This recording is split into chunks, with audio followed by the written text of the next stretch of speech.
Hello, everyone, and welcome to Elevate the Soul, Pirkey Avot Breslov series. I am so excited. I finally managed to come around to doing this. It's been a bit difficult for me to be able to get online, but Baruch Hashem, with Hashem's help, made sure that it was happening today.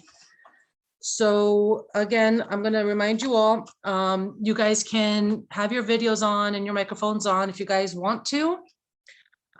Just if there's going to be background noise, just be considerate of everyone else and to have your microphone off unless you want to ask a question. I love to see faces, so you guys can have your videos on if you guys like. And before we're going to start, does anyone have any questions? Just my question from 5 minutes ago. What exactly Pirkei Avot? Can you repeat that? What exactly is Pirkei Avot in simplified terms? Simple terms. Okay. So Pirkei Avot is ethics of the fathers. It's, in a nutshell, how to be a proper, decent human being. Not just with others, but with yourself as well, and with your connection to Hashem. So it's basically compiled of wisdom from our great sages that gives us tips in life on how to deal with certain difficulties, but in a proper manner, in a way that you could only benefit and it won't hurt anybody. Does that make sense?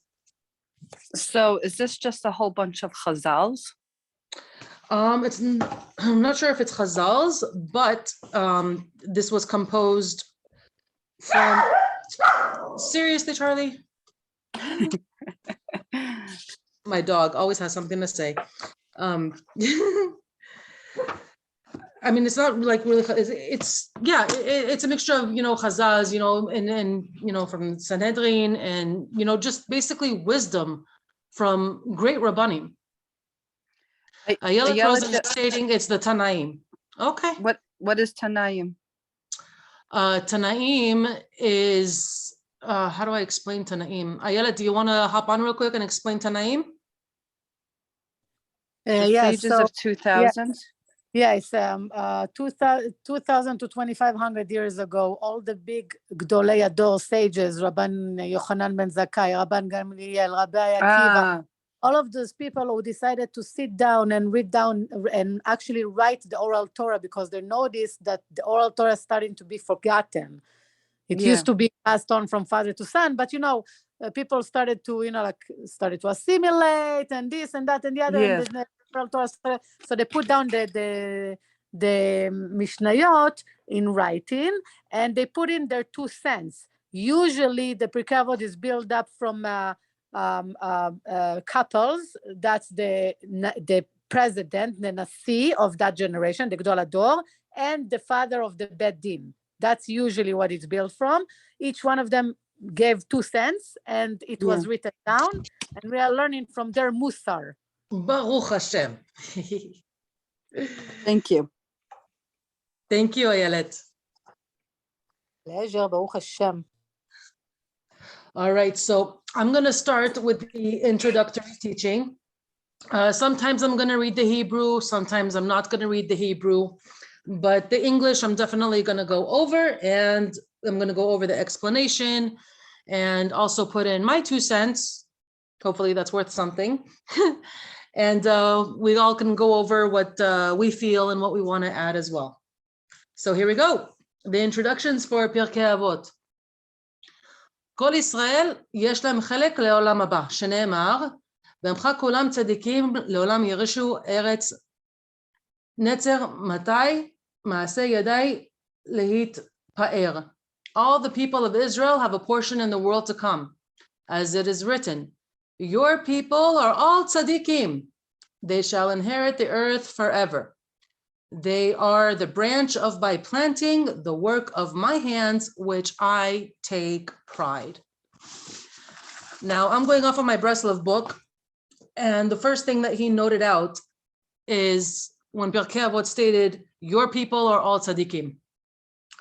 What does that mean? Your people are all tzadikim. When we look at Am Yisrael right now, we would think not everyone's a tzaddik, right? You know, there are people that do this, there are people that do that, there are people that, think they're doing the right thing, but they're doing more damage than good. So what does he actually mean? What does it actually mean over here by all your people are tzaddikim?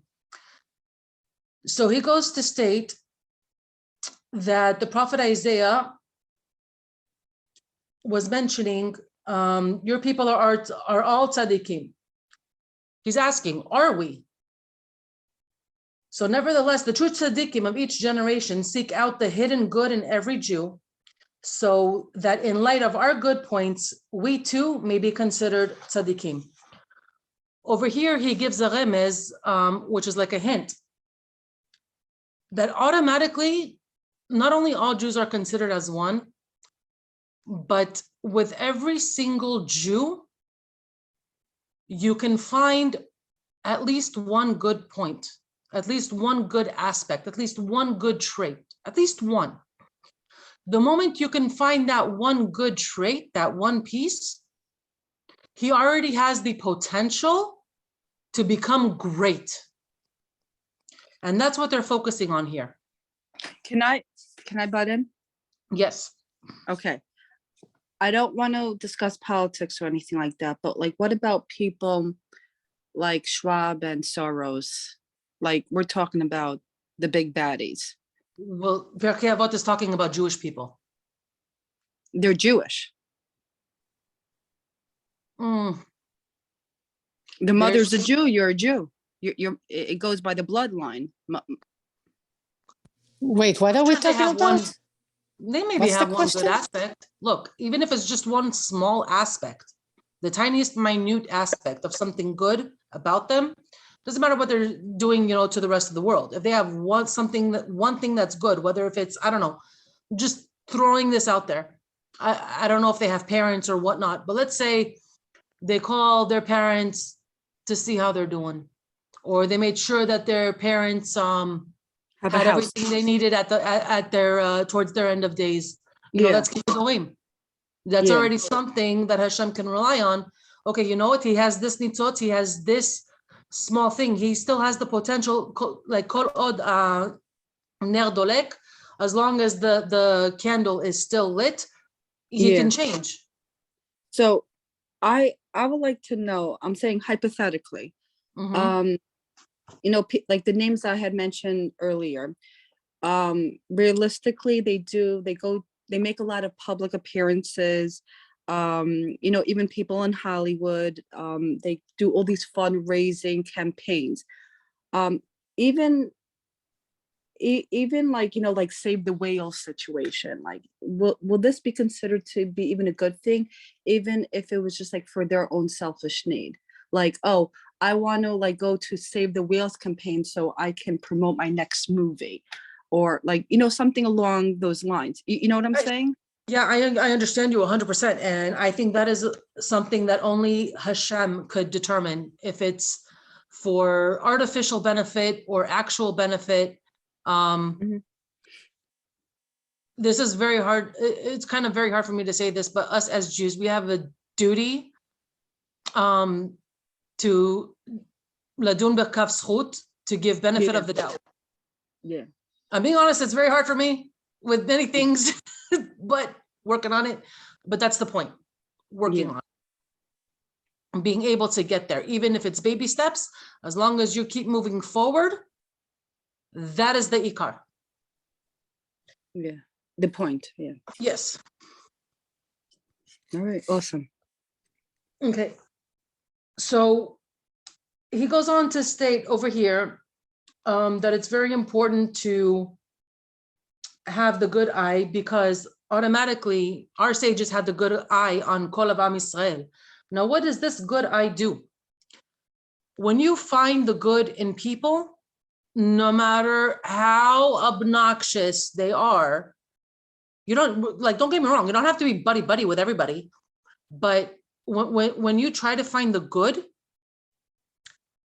inside a person's darkness, Hashem is going to do that exact same chesed with you, because all of Am Yisrael aravim ze leze. Everyone is responsible for one another. And Rav Natan also gives his point where he says every Jew is called a tzaddik.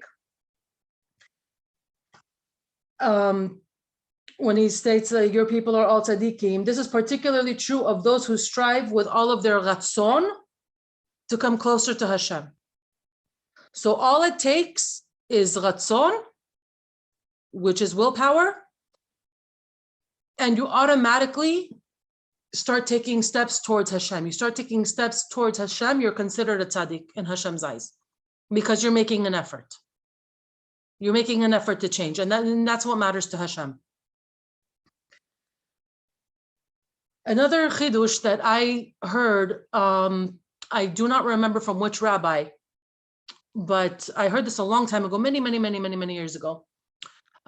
This rabbi constantly called, even though someone would tell them their name, like let's say if his name was Baruch, right? So the rabbi would ask this person, what's your name? He would say Baruch.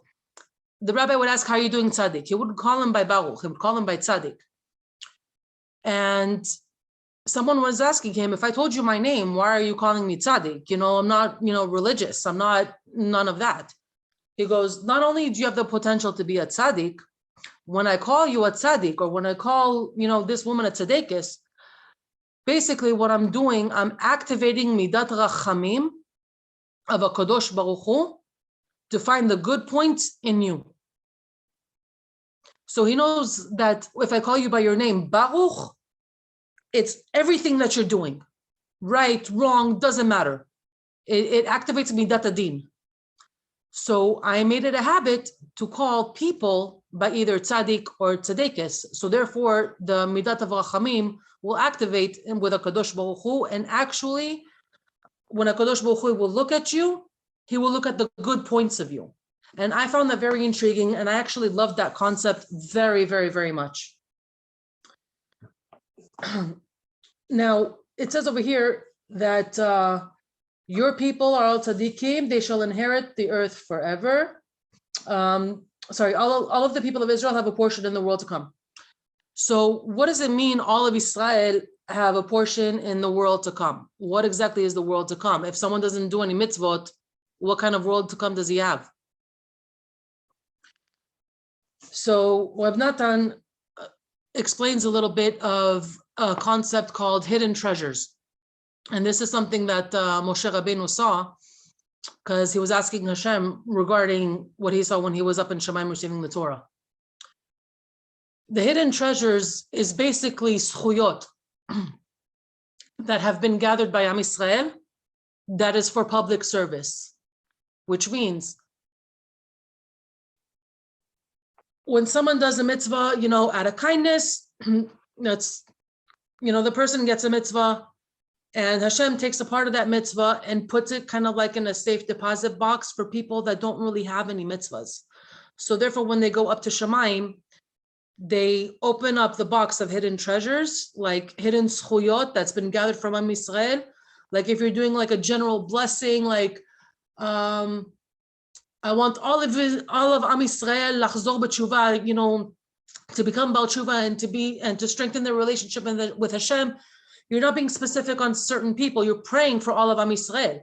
So all of Am Yisrael will get that bracha from you. So even if they don't have anything in their spiritual tzedakah box, they now have a spiritual tzedakah box thanks to you. Does that make sense? I have a question. Yes. What about Erev Rav at the end of days? That's a very, very, very good question. When it comes to Erev Rav, question is if that's Erev Rav is something that only Mashiach would be able to determine as soon as he reveals himself. A person can be completely religious, Jewish mom, Jewish dad, learning in yeshiva, but it could be that his nitzotz is Erev Rav, and when it comes to Erev Rav and the end of days, I do not know what's going to happen with that. I do not know if they are considered part of Am Yisrael.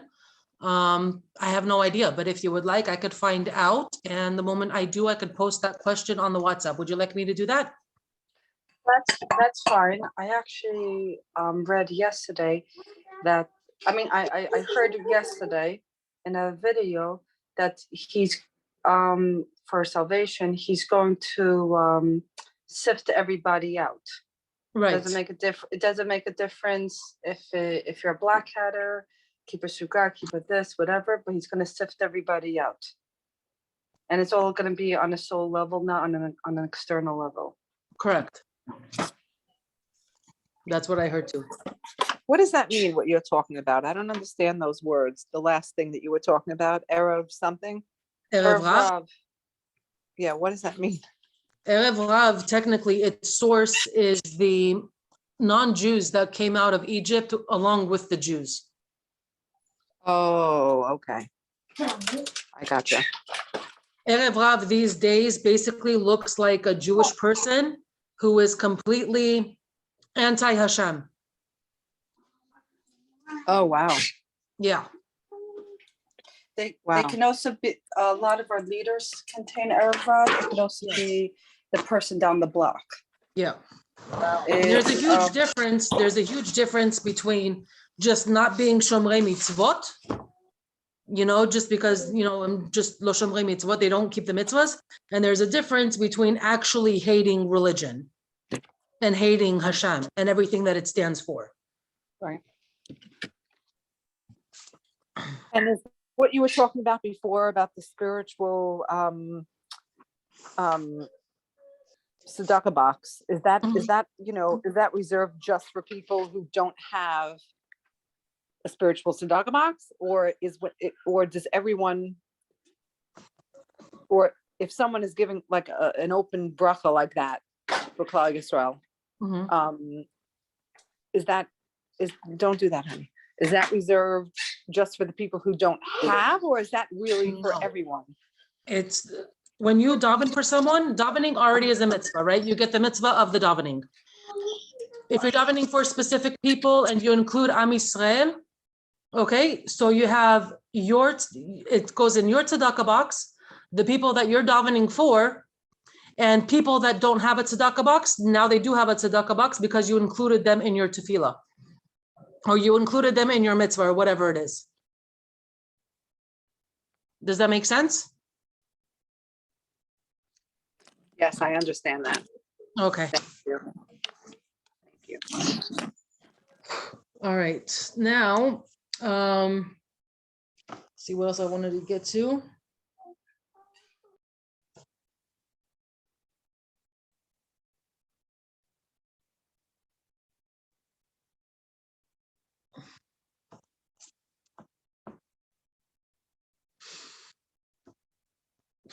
The main goal of our work. Give me 1 second. Hold on 1 second. I'm going to pause the recording real quick. Okay. So for the introduction, I believe I covered what I wanted to cover. Does anyone have any questions with the introduction so far?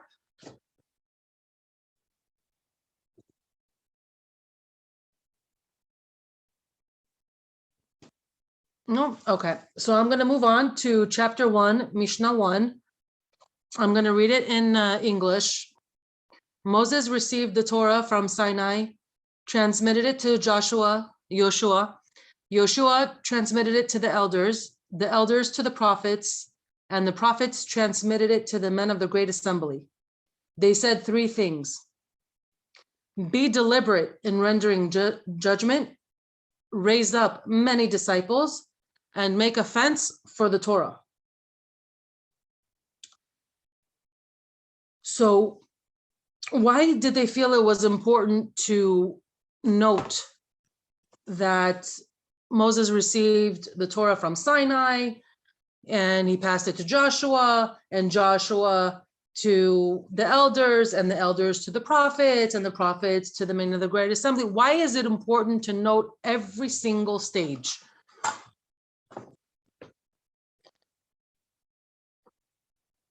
The answer is this: the Torah is like fire. You can't take away from fire. You just keep on adding, okay? When you don't share your knowledge, you're not sharing the flame of Torah. It's not going to diminish, because there are others that are, sharing the Torah, but it's going to be stopping with you. And Rab Natsan is saying it is customary to study Pirkei Avot during the days of the counting of the Omer, Baruch Hashem, which is right now, in preparation for Shavuot. He begins with Moses received the Torah from Sinai and transmitted it to Joshua, who passed it onward from generation to generations. This teaches us that the tikkun of our individual and personal connection to Torah primarily depends on the true tzaddikim of our generation who received the Torah from Moses, from Moshe Rabbeinu. So basically, what he's saying as our individual and personal connection to Torah not only depends on our tzaddikim of our generation, because they are responsible of, spreading the light of Torah. Do you remember what we said before? All of Am Yisrael is tzaddikim. We have that same exact responsibility. We have that same exact responsibility to share the knowledge that we learn with others that we know.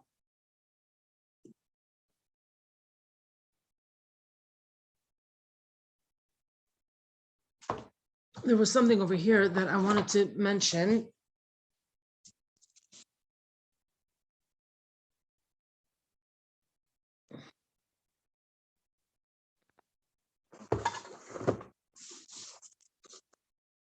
Give me 1 second. I'm going to pause the recording. Okay, I found it. I apologize. Okay, so Reb Natan continues to stay over here. We should always strive to learn Torah together with others and also dedicate time to learning alone. Both are very necessary, for it is certain that our acceptance of the Torah involves joining together with kindred souls and thus connecting to the collective soul of Israel. Indeed, this is the idea behind the public Torah reading in the synagogue. Although it may be fairly easy to attend synagogue services, still we must pray to be worthy of bonding with the collective soul of Am Yisrael, through which the true spirit of prophecy can manifest, as it did at Mount Sinai when the Torah was given.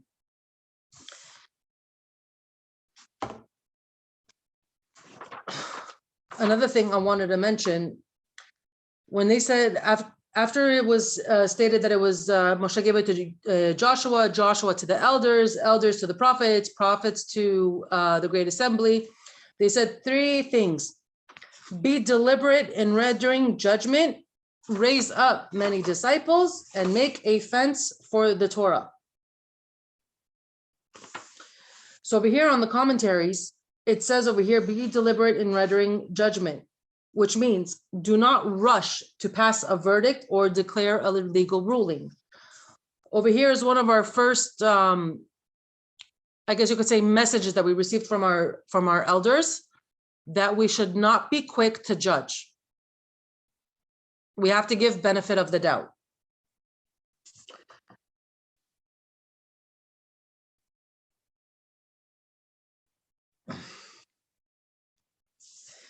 And what does it mean by raise up many disciples? Rabban Gamliel, who said, one whose inside state of spiritual development does not match his outside behavior may not enter the academy.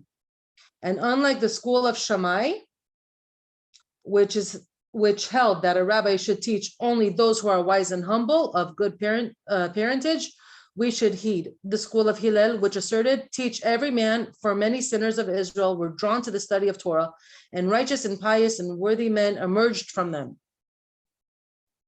I think maybe I should read this one again and slowly, because this is a mind-blowing point. Rabban Gamliel said, one whose inside state of spiritual development does not match his outside may not enter the academy. Rabban Gamliel said that. However, according to Hillel, teach every man, for many are sinners, and they're drawn to the study of Torah, and righteous and pious worthy men emerged from them. So you have one that's filtering out, being very quick to judge, so to speak, not letting everybody in, doesn't feel that everybody is worthy to learn, okay? And you have another who is actually giving kav zchut, benefit of the doubt, teaching, even people that don't follow Torah, people that are sitting, doesn't matter, because you never know when, I guess you could say, the light bulb is going to click and they're going to change their ways. And it's usually with those people, they come out like the biggest rabbanim. And I could name you at least 2 or 3 right now off the top of my head of very big rabbanim in Israel who were Baal Tshuva, had a, reformed life in the beginning of their, life, and became Baal Tshuva. And they're pretty big in Torah now. So for me, this basically shows us that we all have the potential to be big. We all have the potential to be tzaddikim. We all have the potential to learn and grow from Or Ein Sof, from the light of the Ein Sof, from Hashem. All we have to do. Are you referring to Rabbi Amnon Yitzchak, Rabbi Amnon Yitzchak is one of them. Rabbi Snir Geta is one of them. Rabbi Meir Eliyahu is one of them. Who? Rabbi Meir Eliyahu. He has photogenic memory. Like, he could give a shiur in Hebrew. He could give a class in Hebrew. And he points out the sources like this without having any books in front of him. It's amazing. Does he have anything up in English? In English, no. He used to be a community rabbi in Miami, but he made Aliyah, and all he does is teach Torah. I realize people like this, they go from one extreme to the complete opposite. Yeah. Not in a bad way or anything like that, but they flip the coin. Yeah. Yep. 100%. So that's why we always we have to make sure that we give kav zchut, because you never know with who it's going to click. And if it does click, if you say something and it does click with that person, and that person decides to be Baal Tshuva, all of that person's Baal Tshuva, all of his mitzvot and everything, you're a part of, which is absolutely amazing. This is also even strengthens the foundation. Kol Am Yisrael Aravim ze lezeh, like all of Israel is responsible for one another. Now, the next thing that Rabbi Natan goes over, raise up many disciples. Oh, I just went over that. Make a fence for the Torah. Make a fence for the Torah. What does that sound like? Chumras? What was that? Chumras. Chumras. No. Make a fence for the Torah is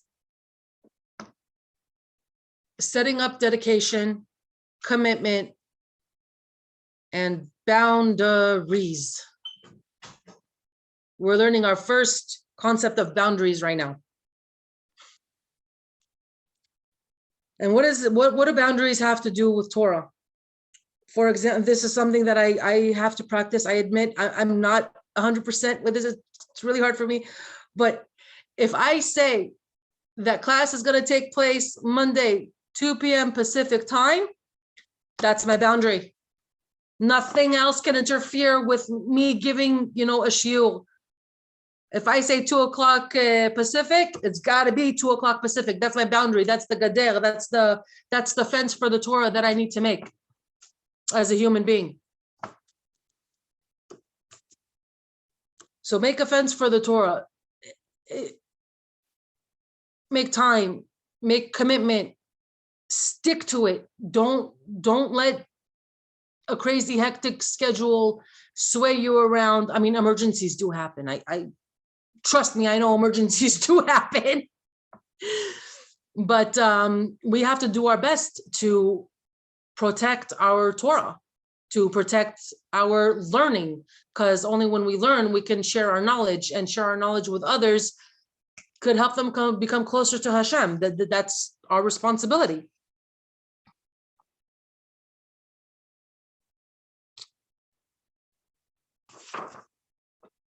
Does anyone else have any questions right now?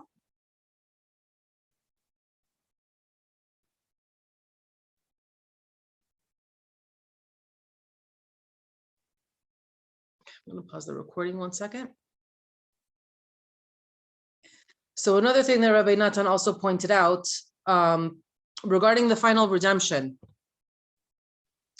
It says in Isaiah chapter 52, verse 12, it prophesied, "For you will not depart the exile in haste, or hurry as you walk. For the Lord shall go before you, and the God of Israel will gather you in." So here it says in the end of days, it's not going to be like, oh my gosh, last minute. No. He's giving everybody a chance to return to him. Wait a second. Are you talking about in a spiritual sense, or are you talking about in a physical sense? Because right now I'm thinking about Ukraine. You're what? Are you talking about on the spiritual sense, or are you talking about on a physical sense? Because right now I'm thinking about Ukraine. Do you get what I'm saying? I understand what you're saying. Everything physical has spiritual source. That's true. That's why I'm also thinking, because Ukraine was literally overnight. Like Jews had to leave overnight, like literally. To be really honest, they did have warning signs to leave. They just didn't heed it. Just like in Egypt. Woohoo! I was saying the same exact thing. They had warning signs to leave, but they just didn't. They didn't think. Just like in America. Woohoo! Seriously, No, the Jews in America getting so many signs, yet they're so integrated in the American culture that, they don't see the signs, and it's going to happen overnight, exactly like in Egypt. All of a sudden, whoever is in control will flip the tables, and we're going to run away from here. You really think We have to live our lives in a way. We have to live our lives in a way that even we can go about our daily doings. We have to be prepared in such a way that if Mashiach right now comes knocking on the door, says, "Let's go," you can drop everything and let's go. That's how we have to live our lives right now. But what about the warning signs? I mean, look at America. What about America? It's going to crash and burn. I mean, listen, I live in New York. I mean, it's going to be a pretty bonfire over here. I mean, it's going to be like, you can suntan by the fires. It's going to be a little hot. I mean, what do you say? If you feel like you're in a situation that like you cannot get out, even if you wanted to, then you got to pray really hard that Hashem will, and the God of Israel will gather you in, which means he will take, what is that Hebrew phrase? Something with the kanfei nesharim. Yes, he will put Am Yisrael on the wings of eagles, and gather everyone from all corners of the earth and bring everyone to Eretz Yisrael. But that's one of the signs that Mashiach is how he's going to be revealed. It's not going to be like, it's not going to be an official tweet, like, well, it's a metaphor. The confirmation is a metaphor. What the prophecy says, and I'm not saying to understand it literally because we don't know, but basically when Mashiach ben David, not ben Yosef will lead the Gog Magog war, but when Mashiach ben David will come, we're all of us gonna die, because we have to die, literally drop dead, and I never heard that before. That's Tchiyat HaMetim. That's the resurrection, and then we'll come to life again in the next world, which is going to be this world. The change will have to be through our death. Now, the prophecy says, and again, I don't know how literate it is, but the prophecies says that you want to be in Israel before that happens, because whoever is going to be caught outside of Israel when Mashiach comes will get to Israel, but in, to say the least, not very pleasant way. This is why Yaakov, before he died, and Yosef, before he died, sworn whoever precedes them to take their bodies and bury them in Israel, so they won't be caught when Mashiach comes outside of Israel, because there's something that's called Gilgulei Minarot. The soul will roll in a tunnels underneath the ground to Israel. It's a very Isurim to the soul, whatever. It's very Kabbalistic, but you want to be, now the catch is that you don't know when Mashiach is coming. So you want to like Yaakov, gar be'eretz Mitzrayim. He lived in the land of Egypt, but the word gar means he didn't make it his permanent place. He knew always that is ger, from the word gar, is a foreigner there. He said, that's not my land. I'm only borrowing the space until my time will go. This is how we need to live anywhere in the world outside of Israel. This is not my home. I don't own anything here. I'm ready to live right now and leave everything behind because this is not my place. Does that make sense?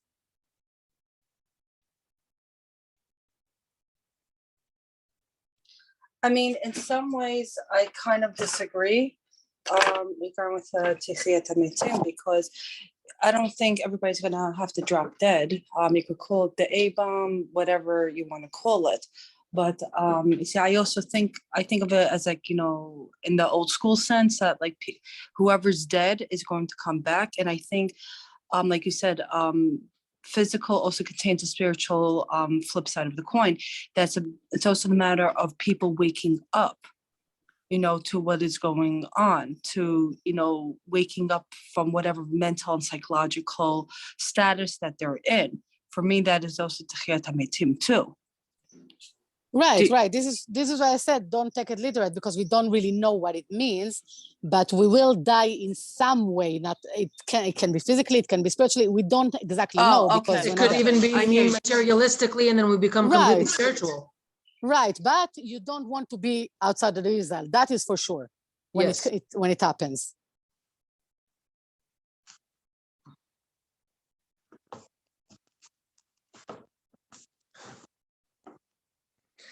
All right. So that was amazing, Aliyah. Thank you so much for chiming in on this. Let's see. Okay.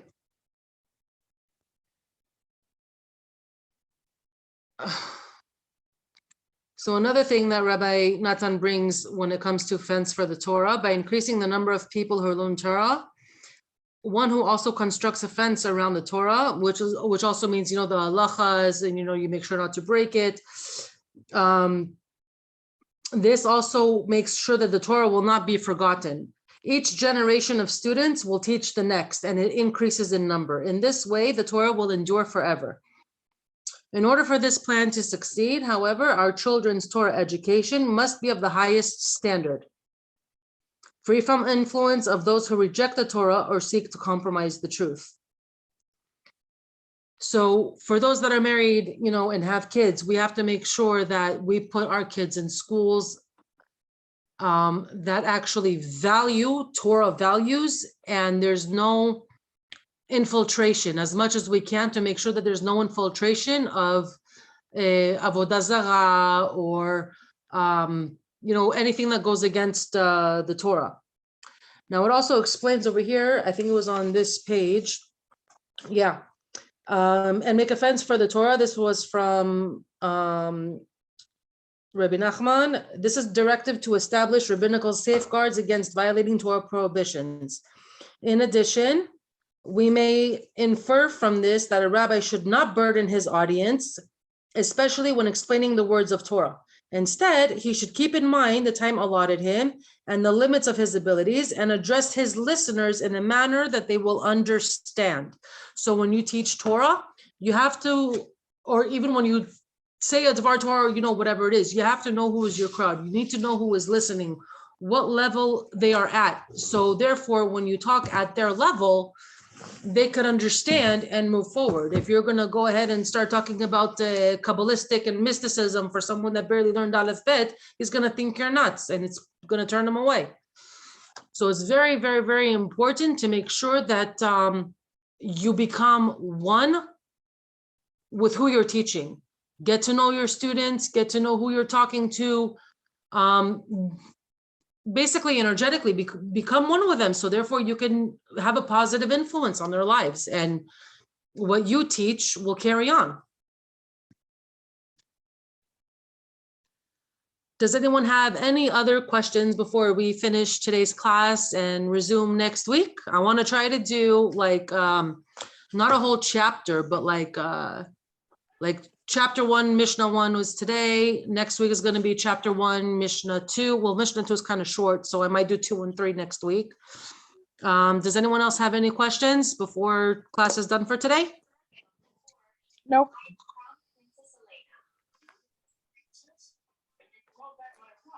Amazing, amazing, amazing. I hope you guys all enjoyed. Yeah, that was amazing, Rivka. Thank you so much. Yishar koach. Amen, amen. I'll try my best to be more organized next time. All right, Thank amazing, you. awesome. Thank you so much for listening in, and B'ezrat Hashem, I will have the YouTube up. Hopefully by tonight, I'll share it in the group. Feel free to share it out to whoever you guys want. Okay? Is this going to be free on YouTube? What? Is this going to be free on YouTube, or is this going to be more like more private based? It's going to be on YouTube. It's going to be on my public YouTube. Okay, gotcha. So if you want me not to state your name or anything, or whatever, just let me know ahead of time. No, it's cool. It's fine. All right, awesome. All right. Thank you, ladies. You guys were awesome. I hope you guys you. have a wonderful, wonderful, wonderful rest of your week, and we will reconnect next week.